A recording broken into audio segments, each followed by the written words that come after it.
Thank you very much. The people sitting on the stage here, they're all my personal friends, and so I'm not going to introduce them. Of course, I will say that Guru and I have known each other for a long time, and it's true that we have disagreements. But once a reporter asked Muraji Desai, saying, "You're such a good friend, and you are so fond of Subramanian Swamy, but he has views which are totally different from yours on the atom bomb and what to do about Pakistan and so on. So how can you be so close to him or treat him so close to you?"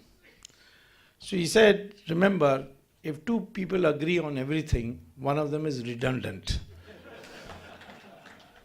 So there has to be disagreement in a democracy, and only then things flower. But I have always been a great admirer of the sheer intelligence and brilliance of Guru Murthy. He deserves the name Guru. If I don't deserve the name of Swami, you certainly deserve the name of Guru. Now, you see, before I get to this Ram Mandir thing and why is it important for us, I would like to say something about the outcome of this publication, the publication that has taken place, and what kind of thinking and commitment went into it. Sri Iyer, or are you Sri Guru Iyer? Sri Iyer, because P. Gurus has now become his trademark. Sri Iyer is a holder of 37 patents. He lives in I went to San Jose, he lives in a beautiful, comfortable house. And people would think that he's an idiot to come and sweat it out in India when he has this tremendous high quality of life in San Jose. And he is still very active in the field of software. But he started with this website and started making incisive comments and analysis. And suddenly it caught the national attention when he did a first-class clinical analysis on that Augusta helicopter matter. And congressmen were so upset with it that they were quoting it left, right, and center as how sinister this is and so on. And that, in fact, made him very, very popular in at least the political circles at that time. Since then, he has now gone in much deeper, and he has written so many other exposés. And this one, he put together raw material and came out with a book which has upset NDTV so much that they call you anti-national. Imagine NDTV calling you anti-national. That's the best compliment you can get. Now, you see, he suddenly sprouted out. For me, I used to despair that, we had set up a unit in America and found that everybody is so career-minded there, that in terms of analysis, in terms of social commitment, we were wondering whether he'll get anybody. So out of the blue, he comes. This country has got that great quality all through history. People have people have dared to stand alone, and they may have won, they may have lost. Shivaji stood alone, he won. But Rana Pratap did not. Kattaboman did not. But there are men who then inspired others, and the process of the transformation in India took place.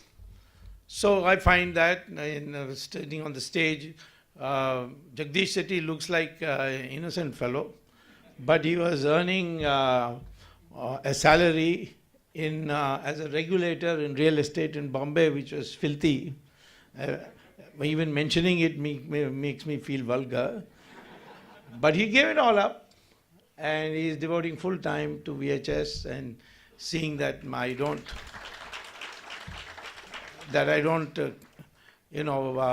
accept programs for two different places at the same time. And today I had a close call, but he was there on the phone. He said, "You take this flight and you'll be just in time." And so I've come straight from the airport. Then Chandralekha, she was a secretary level IAS officer. MGR thought no end of her. He made her the first woman collector in the Tamil Nadu. And because she opposed corruption, she suffered an acid attack. But that didn't daunt her. She threw 16 years of service of IAS and came to public service. So we find in India such people, and the idea was to try and bring them together at one place. And the process of forming this VHS was that we are not an independent party or anything, nothing at all. We are advocating the policy, which is very similar and in synchronization with what the RSS talks about when it says Hindutva and nationalism. So this country requires now a new mindset. The transformation, why we are fighting on this, why we are exposing corruption, it's part of that. Because corruption generates money, which has to be then deposited abroad. So if it is deposited abroad, then it has to be done through Hawala. If it's done through Hawala and you do it through Dubai, then certainly Mr. Dawood Ibrahim will come to know, and that means ISI will come to know. So our Pakistan knows today who are the main politicians who are doing Hawala operations and depositing money abroad. And how do you expect such politicians to take a hard line against Pakistan? Because they'll be afraid of expose. And that's why sometimes when people are shocked that why is such and such politician still arguing for talking with Pakistan when Pakistan is every day bleeding us. It's because of this power of blackmail. And this power of blackmail is because of corruption. And corruption gives you that cash by which you become dependent. Then the money that comes back, or the money that remains in India which gets invested, what does it get invested in? You can't build a factory on it because the income tax people will come and raid you. So you build a massive house, and therefore you need a big plot of land. And that plot of land, then the demand for land goes up. Then the demand for marble goes up. Demand for all the luxuries of life goes up. The rate of return of those industries start rising. If the rate of return of those industries starts rising, then future investment will pull out of what the masses of India need and go into industry which produces luxury goods for those who are filthy rich. And today, if you do input-output analysis on the Indian economy, you can show that 74% of our investment goes directly or indirectly. Like you produce steel, but steel goes into building houses for the rich, then it's indirect. So directly or indirectly, 74% of our investment is going into the luxury goods sector, which caters for the 10% of the population. Now we can't have this kind of distortion. We are a country which has the possibility of becoming a world power, because we were once upon a time world power, and we all have to do is educate them and see that our people become healthy. For this, you need certain types of investments which the government doesn't have the money for, because much of the money is going on this basis. So therefore, we need a restructuring of our tax system. In fact, I'm in favor of abolishing income tax, because who pays income tax? The people in agriculture don't pay income tax. The very poor, they are below the line, so they don't pay income tax. The rich have got very brilliant chartered accountants, not you, and they can then make out by expenses and so on that they pay very minimal. And it's this middle class, upper middle class, professional, hardworking people, the young guys who are coming with these startups, they are the ones who are harassed by the income tax. So we need I agree with Guru, that if we think in Indian terms, we can transform this country very well. I was fighting against the continuation of Mr. Raghuram Rajan. The whole country came on me, I mean the elite of the country, the so-called Lutein crowd, they, particularly NDTV. That's when I took a vow that I'll close down the NDTV. And what did they say? Oh, he's such a wonderful man. But there was one lady I met on the flight, her name was Soba De or something like that. She said, why are you trying to remove, sully the reputation of Raghuram Rajan? I said, do you know him well? Do you know his economics? She said, no. Then I said, how do you know? So she said, he's so handsome. So now, is that a qualification for the Reserve Bank of India? And I must say again for Narendra Modi, Barack Obama personally spoke to him that you must continue Raghuram Rajan. And he did not care. He sent him home. So we have a leader today who is, he's not, nobody can scare him into doing something. And that is because his mindset is clear. You can have the most powerful chair in the country, but if you don't have a proper mindset, then how can you display leadership? That is the question of, say, Manmohan Singh. I mean, Manmohan Singh sat on the most powerful chair, but he had no power. And a thin Italian lady could drive him anyway in any direction she wanted. So therefore, I'm saying today, when we look at our country, what we need is a change of way of thinking. People tell me, why you waste your time on this Ram temple? You are a professor of economics, you improve the lives of the people, etc., etc. I can't improve the lives of the people unless the mind of the people also changes. Otherwise, there'll be another South Korea or another Japan. We don't want to be that. We want to be an independent, virile country, a Virat country, it's called in Sanskrit. And that country, people have to prosper in that. But at the same time, they must feel proud about themselves, but they must know each what they are. Who are we? Today you ask anybody, he says, I'm an Indian. What does that mean? And ultimately, after pushing him, the final, I have an Indian passport, that's why I'm an Indian. That's not an Indian. An Indian is a person who identifies with the soil of this country and the culture of this country. And therefore, he has what I would call the identity of what we call as Hindustan. I don't say Hindu, because non-Hindus can also be people of this country who identify themselves. If the Muslim population tomorrow says that all our ancestors are Hindus, then they become Hindustanis. And it is true, because I've done DNA testing and I've read the research work on DNA, and shows that Muslims and Hindus have the same DNA, which means they're all converted at some stage. So why, just because they're converted, they should change their culture? This fight against Ram Mandir, today what happened and what the press reports may be different, so let me tell you what really happened. When I went to the court,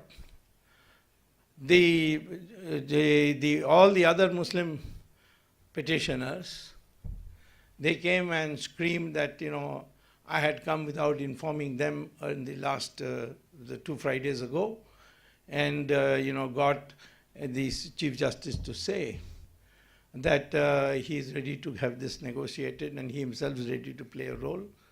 They said he is not a party in our petition. So the Chief Justice asked me, they say like this, what do you have to say? I said, of course I am not a party in the dispute that they are today before the Supreme Court. What is their dispute? That this is my property. The Muslim people say that for 500 years this has been our property. They admit that it was originally Hindu property, but Babur came and conquered it, so by adverse possession, it is our property. And what do the Hindu parties say? Who are the Hindu parties? Vishuddha Parishad? No, it's not a party. RSS? No, it's not a party. The party is a akhada, Nirmohi Akhada. And another party is the Ram Lala Samiti. Both of them claim this is our property, and we were administrating the temple earlier. So I said, I don't want to have any part of that. I filed a separate petition, and that was that I have a fundamental right to worship in Ram temple.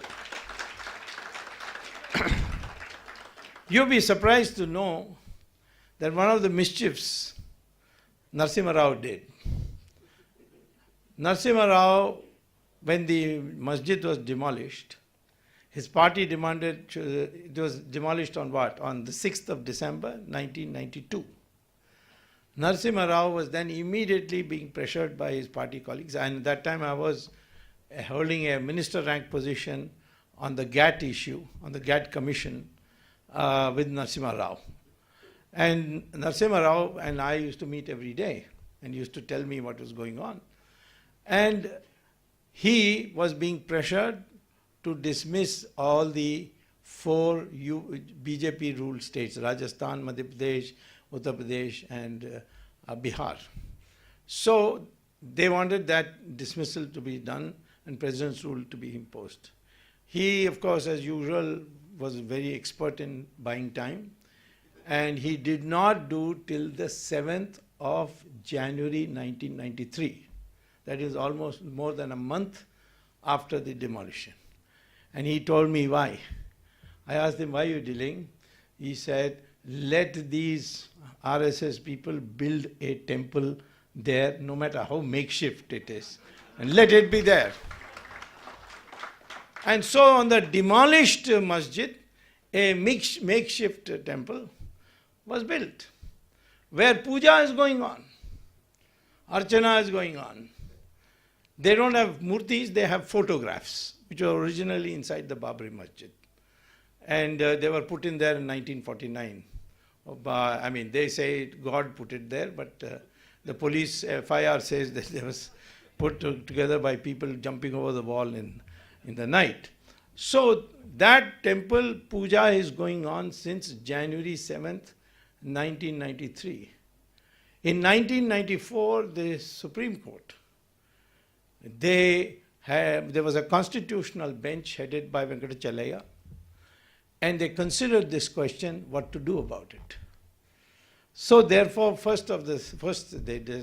there were 4 suits, 2 of the Muslims, 2 of the Hindus. He combined them together, gave it to the Allahabad High Court. They took them out of the Sessions Court and put it in the High Court and said, decide this. So the Allahabad High Court got the 4 title suits to be decided. It was not whether Ram temple was there or not there, whether the masjid was there or not there, none of that. Whether this site of land belongs to Nirmohi Akhada and the Ram Lala Samiti, or it belongs to the Sunni Waqf Board and one other Jamaat-e-Islami. So these 4 were combined and given to the Allahabad High Court.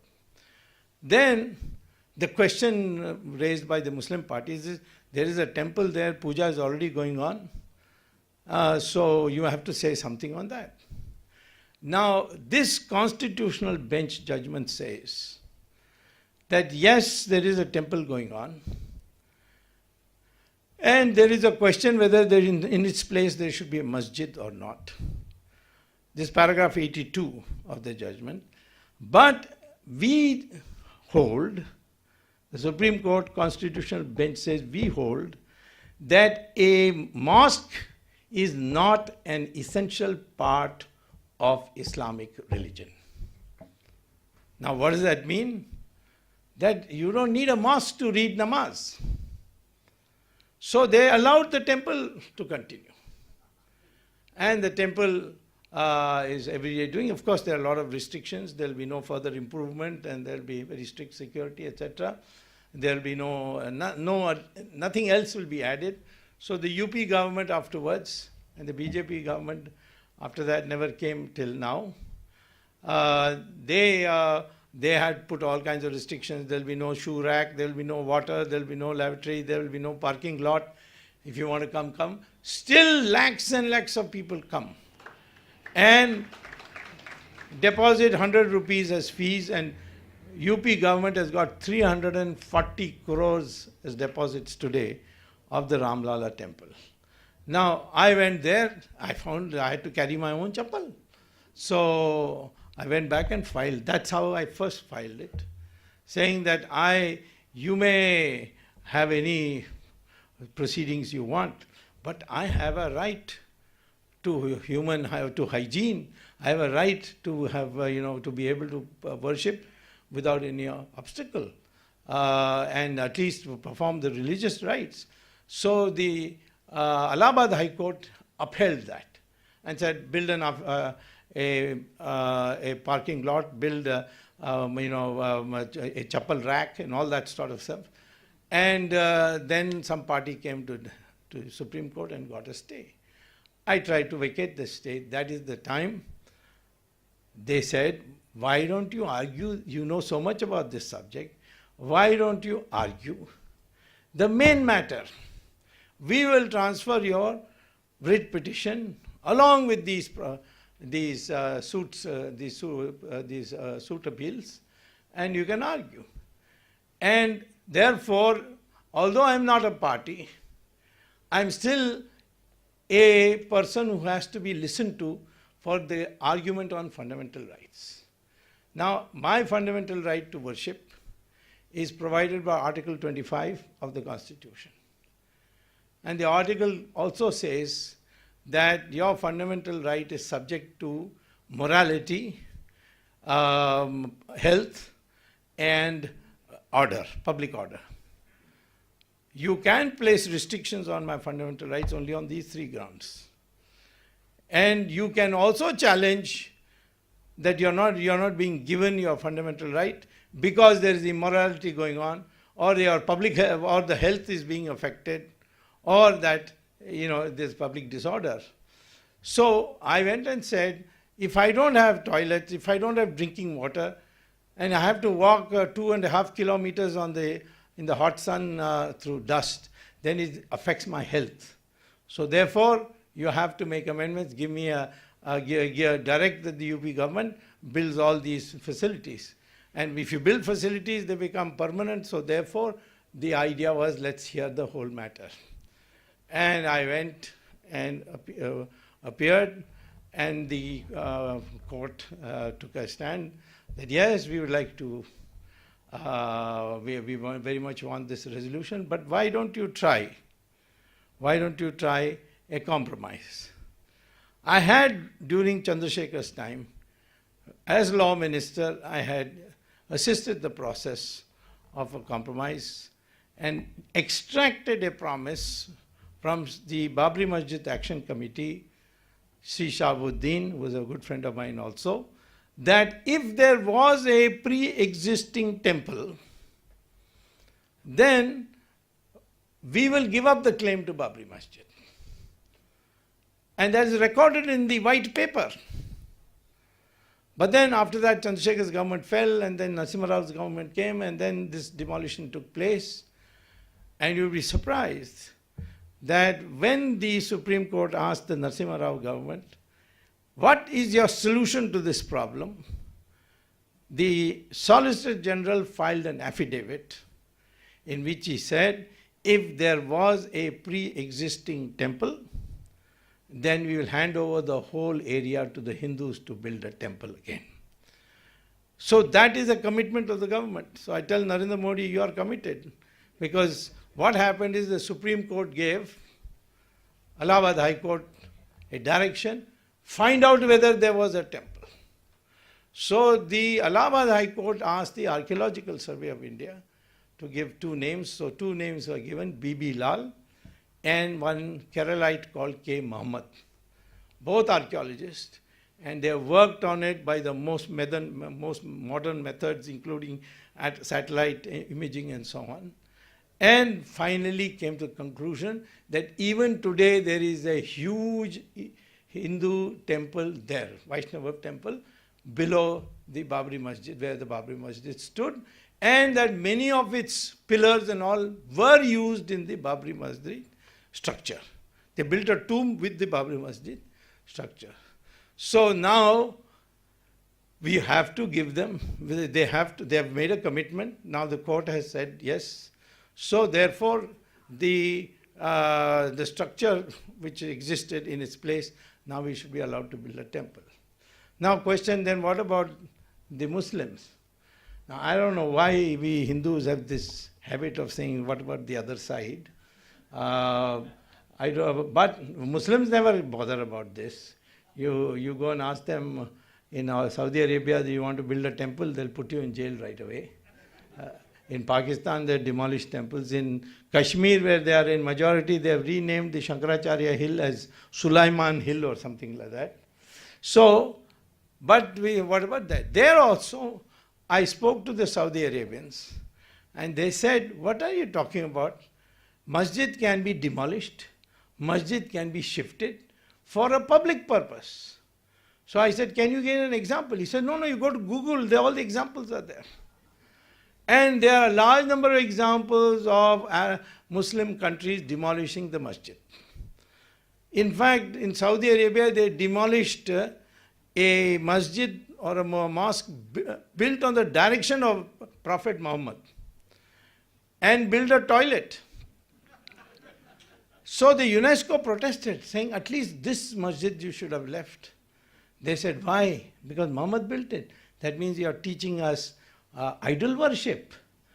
We will never agree. In Islam, there is no such thing as an idol as far as deifying is concerned. So therefore, for a Muslim, namaz can be read anywhere. This is what Supreme Court Constitutional Bench also says. Namaz can be read anywhere. And the Prana Pratishta Puja, we believe as faith that Ram was born here. They say, how can you believe, which is some 7,000, 10,000 years old, how would you know? I said, how do I know that Christ was born in Bethlehem? Do you know how he was, how they think so? Because the Italian king Constantine's mother had a dream that Christ was born there. And thereafter, Bethlehem became the place. And same thing, Al-Aqsa Mosque, they say Muhammad went to heaven from there. How do you know? Because somebody had a dream that Muhammad went there, or a hallucination, I don't know which he had, but the claim to the Al-Aqsa Mosque is that. So I am not, where faith is concerned, you can't subject it to logic. It has to be accepted if a large number of people believe it. That's the law.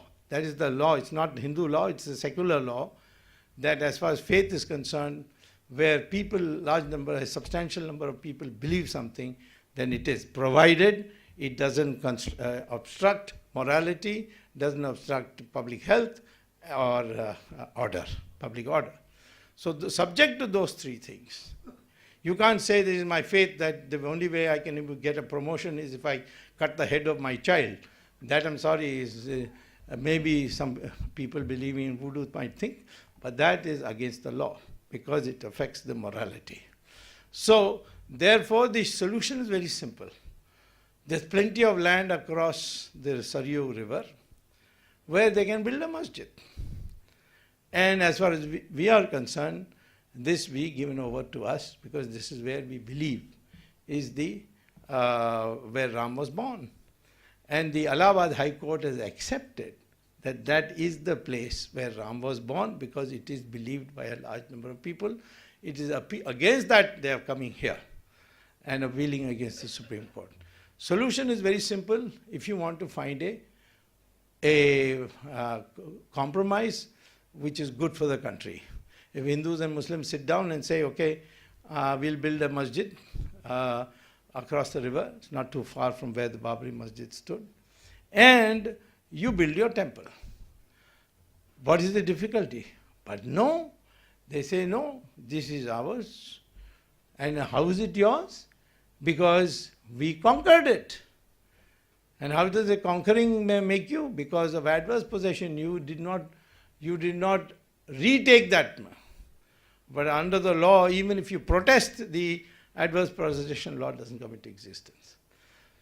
So today, I think with this howl that took place after the last order, the judge wanted to, I think things cool down. He's a very fine judge, our Chief Justice, Kehar. And furthermore, he has appointed 5 constitutional bench judgment, means each of them with 5 judges. That practically exhausts all the Supreme Court. And they are to work in the summer vacation, which means that all of them will lose their summer vacation. So he said, I don't have the necessary number of judges and so on. The papers, I'm sure, would report that Swamy's plea was rejected. Well, I'm sorry, I never accept rejection in such matters. This kind of backward-forward moving takes place all the time. It took 20 years to convict Jayalalitha. How many times we went forward, backward, with all our appeals all over the place. But at the same time, the logic of ours is so sound that Ram temple has to be built. I also have said to the Muslim community while I was discussing with them that you broke 40,000 temples and built masjids. We are not asking for all of them back. Only 3, namely Mathura, that is Krishna, Ayodhya Rama, and Kashi Vishwanath. The rest you can keep. And I also told them, please read the Mahabharata. I also said that please, and I got this cleared from the RSS, Vishnu Parishad, everybody. They said, yeah, only 3. Others they can keep. So I also told them, please read from Mahabharata, that Lord Krishna went to Duryodhana as the 2 armies were standing against each other and said, keep Hastinapur, keep Indraprastha, but give 5 villages. And you know what his reply was. And you know what the consequences was. So either you give us 3 or we'll take 40,000. Now after Adityanath became chief minister, many Muslims have begun talking with me, why don't we talk this out? And that is consistent with the Muslim theology. Muslim theology says, this is Muhammad himself in Sirah and Hadith, where Muslims are in majority in power, don't tolerate any minority. They are kafirs, they should be killed or converted. It's there in the Sirah, Hadith and in parts of Quran. Then he says, that's called Darul Islam. And second, where the Muslims are in minority, but the majority is very, what I call as rasgulla, very soft and, can be pushed and pushed. He said, there keep pushing. Use every tactic, lies, everything you can, and try to convert that into a majority. And the third, he says, is Darul Had, where the majority is united, and you as a minority have to face them, and they are very aggressive. There he says, surrender. That's called Al-Taqiyya. So in Australia, they will never oppose uniform civil code. Only once one mullah of a masjid said, it would be nice if Australia gave us got rid of uniform civil code and gave us a Sharia. So the Prime Minister then next day announced, if the Muslim community wants Sharia, they should find another country because here you will not get it. And following day, every Muslim organization passed a resolution and sent it to the Prime Minister saying that this mullah is a crazy fellow. We like uniform civil code. The same thing in America. So I asked them, you agree to uniform civil code in Australia, in America, and so many other places, in China, in Russia, but why not in India? So then they say, this is what Muhammad says, and we have to follow that. So if the day we become united. Why I'm saying that Ram temple thing is so important is that it's been a major uniting factor. The day our mindset becomes that we are Hindus first and everything else much, much later, that psychology would indeed lead to not only a solution of our problems, but even a change in attitude towards the Muslim community. I am not saying that minorities are something that we can suppress. We don't need to. Did we suppress the Parsis? They came here, took shelter. They are integral part of our society. Nobody even says a word about them. They've been the Chief Justice, they've been Commander-in-Chief of the Indian Army, Air Marshal of the Air Force, the Attorney General of India. But nobody even talks about their being Parsi. Same thing Jews. General Jacob, who liberated Dhaka, he was a Jew. So therefore we have never had any problem because we believe as Hindus that all religions lead to God.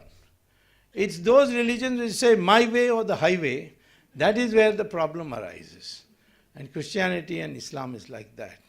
So this confrontation between Hindus, we tend to, because we are so many, ifs and buts with us, we get confused. We all have got what is Swamy Chinmayanand once told me, the Arjuna disease. So I said, what is the Arjuna disease? He says, in the middle of the battle, he puts his weapons down and he says, how can I kill all my brothers? I mean, at that stage to think like that. Ultimately, Krishna had to teach him what the right perspective is. That fear, that worry we have. But there are certain things which we have to decide to do, and we must do. And one of them is to liberate these three important temples.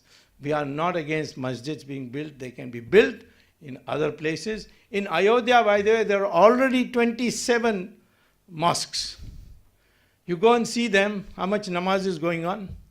None of them namaz is going on. All of them have cows and buffaloes tied inside. They are shelters because there's nobody to take care of it. There is no mutwali, there's nothing. How can they have namaz? Because there is not enough demand for masjids. So what is the point in having one more masjid where you'll have to put cows and buffaloes in it? So that is another additional argument that even another masjid is not necessary. Because who will come there? Maybe Pakistanis will come and ISIS will come just to show off, but the local population not interested. There's another small aspect with which I'll conclude. The masjid was built on orders of Babur by his commander-in-chief, Mir Baqi. And Mir Baqi was a Shia, not a Sunni. So it was a Shia mosque. So in a mosque, you see, the responsible person is called Mutwali, and it's hereditary. So we located the Mutwali, who descended from 500 years ago, from his ancestors of 500 years ago. And he said, I don't want a masjid there. You build me a masjid near my house in Ayodhya. And he gave it in writing to Ashok Singhal, which we have got, which someday we will display in court. So it's the Sunnis, and they are making an issue on property, and not that this is their religious place, which they cannot, because a masjid is not a religious place. It is a place it's a facilitation center for reading namaz, and therefore you cannot put it on the same footing as a temple of Lord Rama. And therefore we have to win this battle. I will go back again, but I have already one thing in mind, that in April 2018, we will have majority in Rajya Sabha also. Then, like in the Shah Banu case, we'll bring a legislation making all this irrelevant, and we'll take it over and build a temple. And if at that time the Muslims want a masjid, we'll happily build it for them across the Saryu River. This in a nutshell is the Ram Janmabhoomi case.